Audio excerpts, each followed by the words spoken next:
지난주, 이번 주 두 가지 우리 교회가 꼭 붙들어야 될 두 개가 있다는 말씀을 우리가 나누고 있는데, 그 첫 번째가 뭐냐 하면 함께 해볼까요? 하나님 중심의 공동체. 네. 우리는 하나님 중심의 공동체입니다. 우리 교회는 하나님 중심의 공동체이다. 우리 한 사람 한 사람은 하나님 중심으로 살아가는 성도다. 이게 우리 교회의 정체성이기를 바랍니다.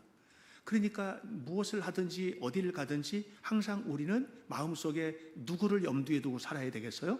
하나님 계신 것을 염두에 두고 살아야 되겠죠. 하나님께서 살아계신다. 온 우주는 하나님이 창조하셨다. 역사는 하나님이 이끌어 가신다. 우리의 삶은 하나님의 손아귀 속에 있다. 그러므로 오직 주님을 바라보면서 하나님 앞에 살자. 이것이 저는 제 목회이기를 바라고, 또 성도들은 성도들의 삶이기를 바라고, 우리 교회는 우리 교회의 현재이고 미래이기를 바라는 것입니다. 자, 그런데 그런 우리에게 우리가 하나님 중심으로 살아갈 수 있는 성공적인 삶을 위해 주신 두 가지 측면, 두 번째 선물이 있습니다. 그것은 뭐냐면 하나님께서 우리 안에 성령으로 가득히 채우신다. 하나님께서는 우리 안에 성령을 충만히 채우십니다. 다 같이 시작. 하나님께서는 우리 안에 성령을 충만히 채우십니다. 내 안에 성령이 충만히 채워져 있는 삶을 살아가는 것입니다.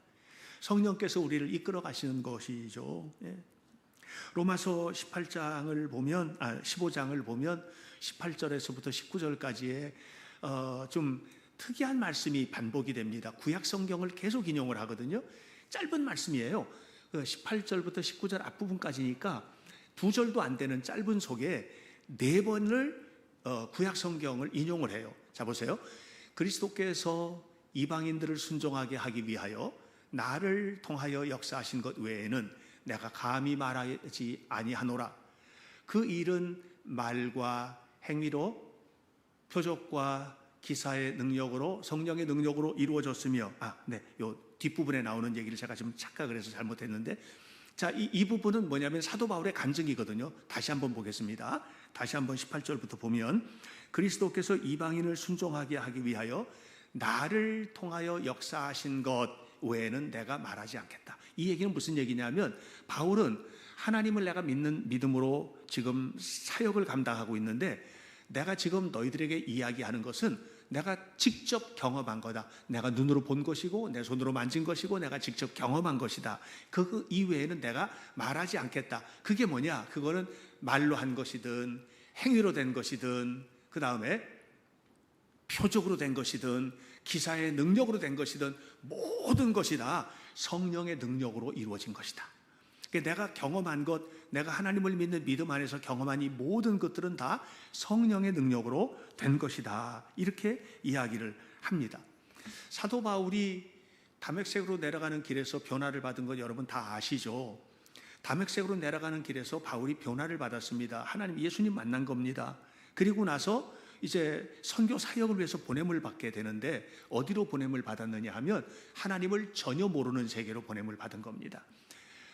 그 당시에 터키 땅, 그 당시에 그리스 땅, 그 당시에 로마 땅은 온갖 이방 신으로 가득하던 곳입니다. 하나님은 모습도 찾아볼 수 없는 곳이었습니다. 그런 곳에 바울이 보냄을 받아서 가는데, 그곳에 이제 처음에는 홀로 물론 바나바와 함께 떠나게 되지만, 그 역사를 보면 이제 홀로 역사하는 경우들이 굉장히 많았어요.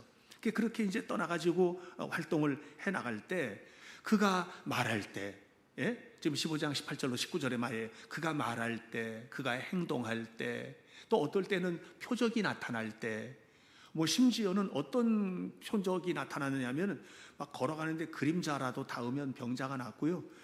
또 바울이 입고 있던 겉옷을 갖다가 이렇게 병든 사람에게 올려놓으면 그 병든 자가 다 치유받고, 이런 일들이 나타났거든요.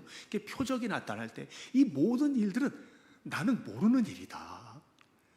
나는 내가 그런 사람이 아니다. 바울이 어떤 사람이에요? 공부 많이 한 사람이거든요. 지적인 능력이 뛰어난 사람이에요.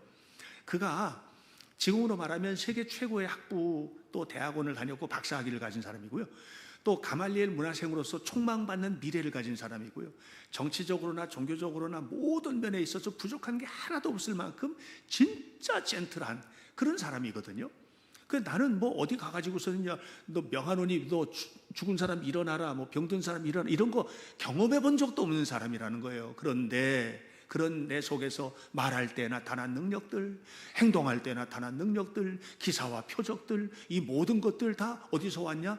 성령께서 하신 것입니다. 성령께서. 성령의 능력으로 된 것이니 그랬습니다. 그러니까 사도 바울의 중심에는요, 하나님이 계시는 겁니다. 예수님께서 역사하시는 것입니다. 그 역사를 끊임없이 뒷받침해주는 강력한 힘이 있는데 그게 뭐냐면 성령의 능력이었던 거예요. 우리는 무슨 일을 할 때 가끔 저는 이런 얘기 자주 듣습니다. 목사님 저 못해요. 목사님 저 그런 정도 사람 아니에요. 목사님 제가 할 수 있는 일은 요 정도밖에 안 돼요. 목사님 저 가지고 있는 돈도 많지 않은 사람이에요. 저 많이 배우지도 못했어요. 저 가진 것도 별로 없어요. 이렇게 이제 하는 경우들이 많습니다. 그래서 하나님의 일을 하기에는 너무 능력이 부족하고 또 가진 것도 부족하고 힘도 부족하고 뭐 다 그렇다. 자, 제가 여러분들에게 말씀드리겠습니다. 실제로 그렇잖아요. 그죠? 그렇잖아요. 저도 마찬가지거든요. 저도 하나님의 일을 하기에 넉넉한 능력을 가졌냐? 뭐 그렇지 못해요. 제가 솔직히 고백할게요. 오늘 설교 준비를 하느라고 이제 원고를 이렇게 작성을 하고 설교 준비를 했지 않습니까? 근데 이게 감동이 돼야 되거든요. 설교자에게는요. 감동이 되지 않으면 계속해서 버벅거리게 돼요. 그러니까 여러분들은 모르는 일이에요. 저 혼자 아는 일이에요. 너무 힘들거든요. 그러니까 오늘 일부 예배 들어오기 전에도 왜 이렇게 머릿속에 담겨지지가 않을까? 왜 이렇게 마음속에서 이게 왜 이렇게 감동이 안 될까? 하나님, 저 지금 너무 힘듭니다. 주님, 제가 오늘 설교를 해야 되는데 설교를 하라는 것입니까? 말라는 것입니까? 하나님께서 나를 이곳에 예언자로 세우실 때는 적어도 하시고 싶은 얘기가 있으실 텐데 제가 무슨 얘기를 어떻게 해야 된단 말입니까? 그러고 있었거든요. 일부 예배 때 와서 설교를 하는데 솔직히 제가 설교 원고를 이렇게 준비를 해가지고 오는데요, 설교 원고를 준비해가지고 와서 설교를 하는데 내려가서 쭉 보니까 전혀 다른 얘기만 잔뜩 하고 내려갔어요. 하나님께서 하시는 것입니다. 성령께서 내 안에서 역사하시지 않으면 저는 아무것도 할 수 있는 사람이 아닙니다. 성령께서 하시는 것입니다. 내일부터 나흘 동안 아이들 끌고 또 교수들과 함께 목사님들과 함께 4일 동안을 선교사의 길들을 걷게 됩니다. 그거를 계획을 하는 동안에 경찰서 도움도 필요하고 뭐 관공서 도움도 필요하고 또 이런저런 여러 가지 교회들의 도움도 필요하고 또 우리가 방문하는 교회들로부터 협조도 구해야 되고 뭐 이런 일들이거든요. 근데 이 사람들이 전부 다 가까운 사람들이냐면 그것도 아니에요.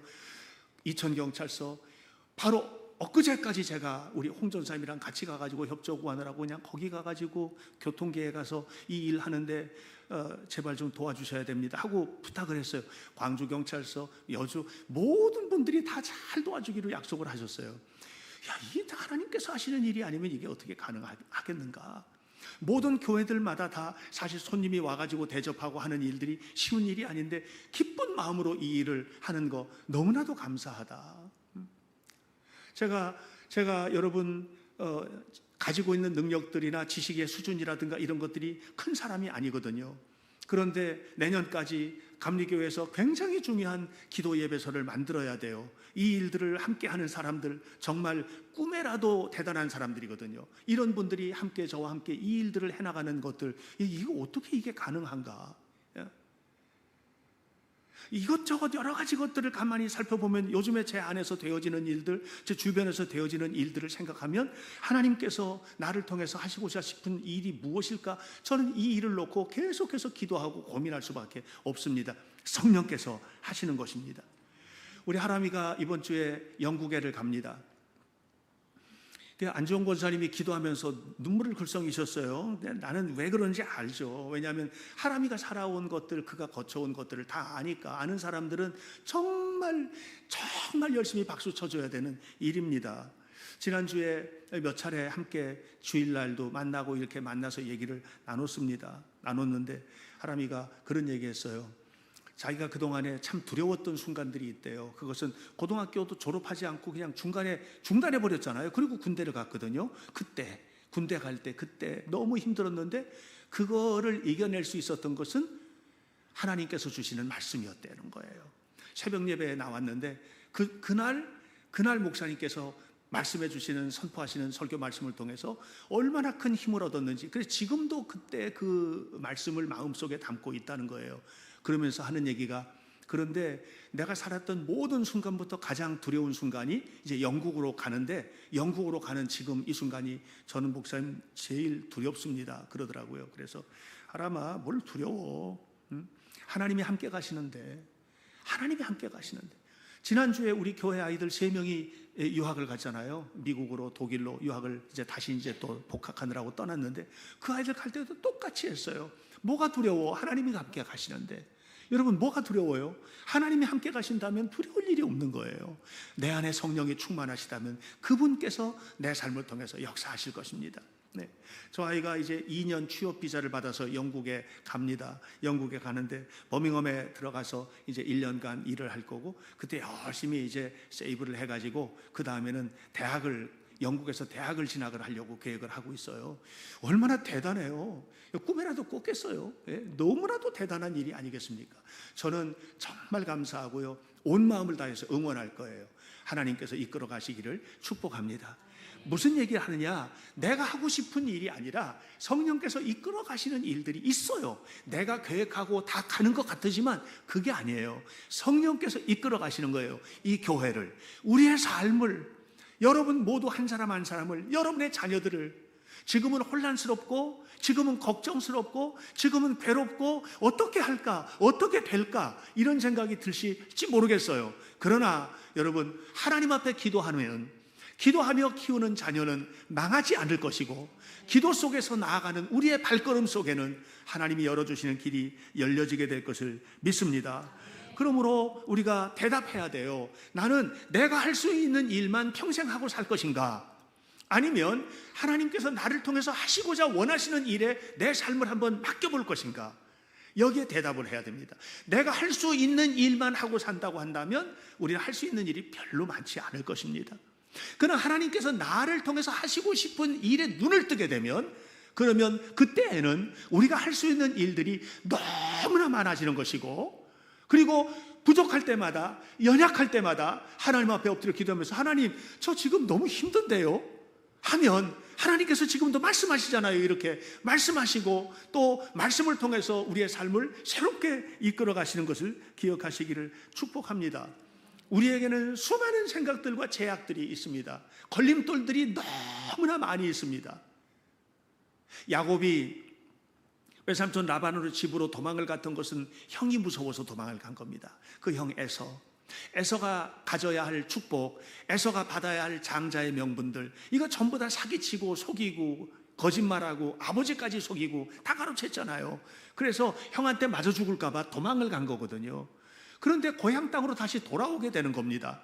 돌아오는데도 불안합니다. 너무 힘들고 마음이, 왜냐하면 자기가 할 수 있는 일이 없어요. 형이 지금 군사 400명을 끌고 온다는데 마주치면 죽을 게 뻔하거든요. 안 마주쳐야지 되는 거예요, 이게. 그래가지고 온갖 꼼수를 다 부립니다. 창세기 32장을 보면 그가 부리는 꼼수에가요, 진짜 잔머리에 대갑니다. 그렇게 합니다. 그런데 이런 야복강 나루터에서 은혜를 받아버렸지 않았습니까? 기도하다가 그 밤에 성령을 받아버렸잖아요. 이게 웬일입니까? 두려운 것이 하나도 없어져 버리는 겁니다. 이게 분명히 무서운 일이거든요. 근데 무섭지가 않아져 버리는 겁니다. 이게 피해가야 할 일이거든요. 근데 피해가지 않게 되는 겁니다. 그래서 형을 만나러 갑니다. 형이 누굽니까? 원수입니다. 피해 다녀야 하고요. 그리고 형을 보면 네가 죽든지 내가 죽든지 둘 중에 하나가 돼야 되는 관계인 거예요. 그런데 성경은 뭐라고 말합니까? 형님을 딱 보는 순간에 그 앞에 납작 엎드립니다. 굴복해서 엎드리는 것이 아닙니다. 존중해서 엎드리는 겁니다. 그리고 이렇게 말했습니다. 형님, 오늘 형님의 얼굴을 보니 하나님을 뵌 것 같습니다. 이게 어떻게 이렇게 하룻밤 사이에 바뀔 수 있죠? 사람은 하룻밤 사이에 바뀌는 존재가 아니에요. 여러분, 인간은 살면 살수록 고집스러워지고 내 생각 포기할 줄 모르고 이것이 인간입니다. 그런데 어떻게 하룻밤 사이에 이렇게 뒤집어질 수 있을까? 성령의 역사죠. 하나님이 하시는 것이죠. 여러분들의 앞길에 하나님이 하시는 일들이 많아지기를 축복합니다. 여러분이 걸어가는 모든 삶의 발걸음들마다 하나님의 역사하심 속에서 살아가게 되기를 주님의 이름으로 축원합니다. 그렇게 하나님의 성령께서 우리에게 부어주면 우리가 할 일이 많아지고 할 수 있는 일이 많아지고 놀라운 경험들을 하게 될 텐데, 그것을 사도 바울은 빌립보서 4장 13절에서 이렇게 말했습니다. 다 같이 읽어보겠습니다. 시작. 내게 능력 주시는 자 안에서 내가 모든 것을 할 수 있느니라. 물론 이것은 다양한 해석을 할 수 있습니다. 그러나 오늘 이 설교와 관점에서 여러분에게 말씀드립니다. 내게 능력 주시는 그분 때문에 내가 할 수 있는 겁니다. 내가 할 수 있는 이유는, 내가 이렇게 부족함에도 불구하고, 내가 연약함에도 불구하고 내가 할 수 있는 이유는 내게 능력 주시는 그분 때문인 것입니다. 그분이 나에게 어떻게 능력을 주실까요? 19절에 이렇게 나와 있습니다. 나의 하나님이 그리스도 예수 안에서, 나의 하나님이 그리스도 예수 안에서 영광 가운데 그 풍성한 대로 나의 쓸 것, 나의 필요한 것, 나의 요구하는 것, 내가 바라보는 것, 내가 소망하는 것을 채우시리라. 그러니까 내게 능력 주시는 자 안에서 내가 할 수 있는 겁니다. 할 수 있는 겁니다. 여러분, 이 믿음의 고백이 여러분의 고백이 되시기를 축복합니다. 이 믿음의 고백으로 우리 모두가 살아갈 수 있기를 주님의 이름으로 축복합니다. 그러므로 우리가 내가 할 수 있는 일, 내가 가지고 있는 능력만큼의 일, 그 일을 하는 것이 아니라 하나님께서 나에게 하기를 원하시는 일. 우리가 직장 생활을 해도 직장에서 왜 뽑았어요? 너 능력 되니까 뽑은 거예요. 그러니까 능력 되니까 뽑은 거거든요.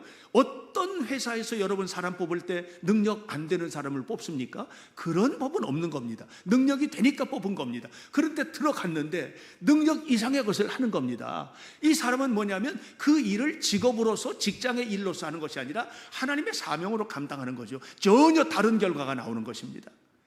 저는 우리 성도들이 어디를 가든지 남다른 특이한 놀라운 승리의 사명을 간직하면서 하나님 앞에서 성령의 능력을 따라서 살아가는 그런 성도들이 되시기를 축복합니다. 제가 이제 책을 좀 많이 보는 편이잖아요. 제 서재에 가면 책들 많고, 이제 은퇴를 또 이제 뭐 여러 가지 환경들 이렇게 있어서 또 책을 많이 좀 버리기도 하고 이렇게 했는데, 그런데 그 중에서도 제가 좋아하는 책들이 몇 권 있어요. 윌겐 몰트만이라고 하는 독일의 신학자가 쓴 책들이에요. 근데 이분이 돌아가셨어요. 돌아가셨는데 너무 아까운 분이 돌아가셨어요.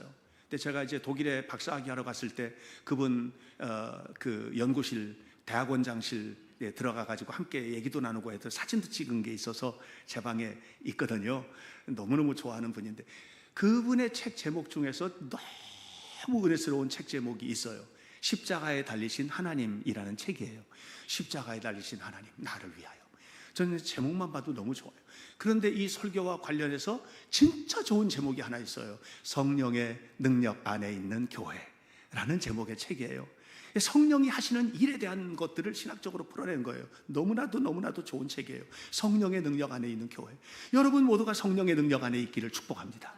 저도 성령의 능력 안에 있기를 원합니다. 우리 교회가 성령의 능력에 이끌리는 교회가 되기를 축복합니다. 우리 하람이가 성령의 능력에 이끌려서 영국으로 가게 되기를 바랍니다.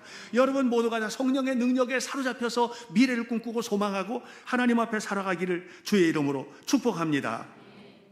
이제 아까 얘기했던 로마서 15장 9절 말씀 보면 여기에 이제 사도 바울이 일련의 이야기들을 하는데, 짧은 말씀 속에서 구약 성경을 계속해서 인용을 해요. 보세요.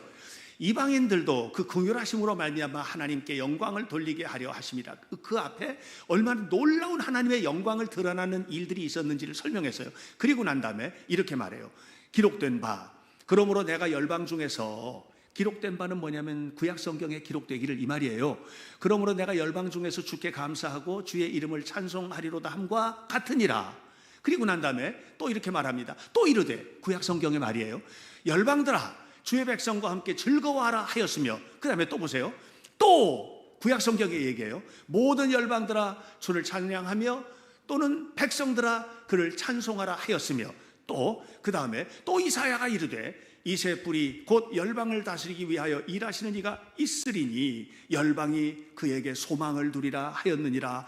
이 얘기가 뭐냐 하면 구약 성경에 나오는 수많은 이야기들이 있는데 그 모든 이야기들, 이 아름다운 이야기들, 이 복된 이야기들, 이 놀라운 이야기들을 기록한 이유가 뭐냐? 기록한 이유가 있단 말이에요. 모든 열방이 소망을 두기 하기 위하여, 여러분들 모두에게 소망을 주기 위하여 그 성경들이 기록됐다는 거예요. 근데 그 성경이 어떻게 이루어지게 되느냐 하면 13절에서 말합니다. 소망의 하나님이 모든 기쁨과 평강을 믿음 안에서 너희에게 충만하게 하사 성령의 능력으로 소망이 넘치게 하시기를 원하노라 그랬어요. 소망의 하나님이 모든 기쁨과 평강을 어디서 주세요? 믿음 안에서 주시는 거예요. 구약 성경에 기록된 모든 일들, 모든 열방에게 주시기로 약속하셨던 모든 축복들, 모든 은혜들, 이것들을 그냥 다 주신다는 거예요. 누구에게? 우리에게. 얼마만큼? 충만하게. 그냥 띄워놓으세요.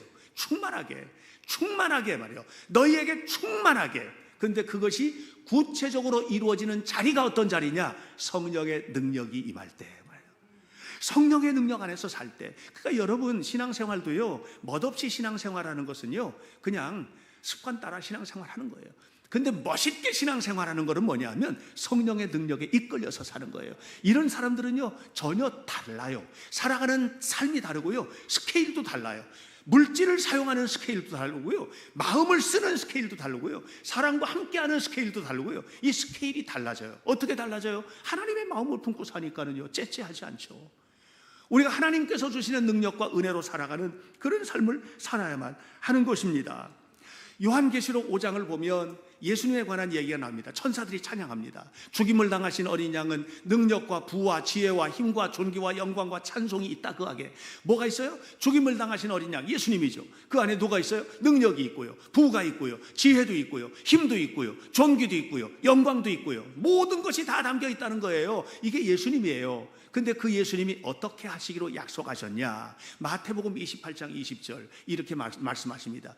다 같이 시작. 볼지어다 내가 세상 끝날까지 너희와 항상 함께 있으리라. 너희가 누굽니까? 나입니다. 한번 해보세요. 나와 함께. 아니 보세요.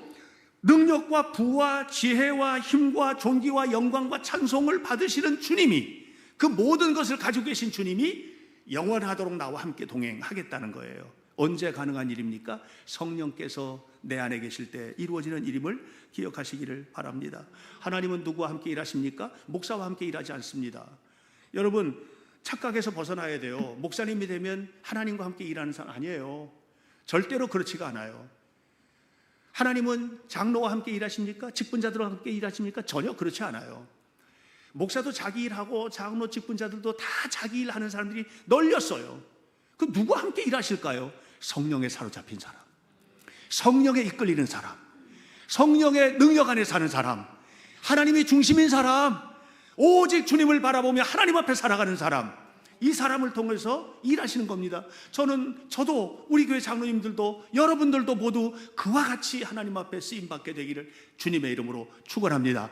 교회 안에서 예배할 때도, 교회 밖에서 살아갈 때도, 가정 안에서 있을 때도, 자녀를 교육할 때도 여러분 이런 사람이 낙심하겠습니까? 낙심하지 않죠. 이런 사람이 포기하겠습니까? 포기하지 않죠.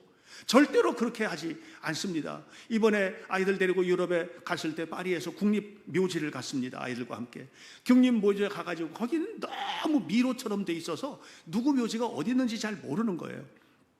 근데 아이들한테 다른 사람은 몰라도 마리 퀴리 묘지는 보여주고 싶은 거예요. 그래서 샅샅이 다니다가 마리 퀴리 묘지 앞에 갔습니다. 그리고 그 앞에서 아이들에게 얘기했습니다. 이분이 하나님을 너무 잘 믿은 사람이다. 하나님을 너무너무 잘 믿었기에 평생 동안 헌신을 하고 마지막 죽을 때 죽음이 아니고 이렇게 말했거든요. 하나님께서 드디어 나에게 안식을 주시니 감사합니다. 그렇게 얼마나 힘들었으면 그렇게 했어요. 마리 퀴리의 무덤은요 똑같아요. 겉으로 볼 때는 똑같아요. 예, 아래는 마리 퀴리가 있고 그 위에는 남편 피에르 퀴리의 무덤이 있어요. 그런데 그 마리퀴리 무덤은요, 겉은 똑같은데 속은 달라요. 나부로다가 다 둘러싸놨거든요. 왜? 평생을 방사능 연구를 해가지고 온 몸에 방사능에 쪄들러가지고요. 그래서 이 사람의 묘는요, 나부로다가 봉인이 돼 있어요. 여러분 어때요? 기쁜 일이에요? 슬픈 일이에요? 이게 너무 눈물 나는 얘기 아닙니까? 그런데 저는 그런 모습을 보면 이게 예수님 믿는 사람들의 사는 삶이다. 이것이 하나님을 믿는 사람들의 삶의 방식이다. 그렇게 생각을 합니다. 사랑하는 성도 여러분, 우리 교회는 창립 30주년이 중요한 게 아닙니다. 우리 교회는 하나님이 중심인 교회가 되어야 됩니다. 우리 교회와 성도들은 성령님께 이끌리는 교회와 성도가 되어야만 합니다. 그렇게 될 때 저와 여러분은 하나님 앞에 칭찬을 받을 것입니다. 여러분은 삶 속에서 능력 주신 주님 안에서 할 수 있는 일이 너무나 많게 될 것입니다. 그리고 여러분의 삶 속에 건강의 복, 물질의 복, 자녀의 복, 삶의 복, 정신적으로, 영적으로 모든 축복이 넘쳐나는 아름다운 역사가 이루어지기를 주님의 이름으로 간절히 축원합니다.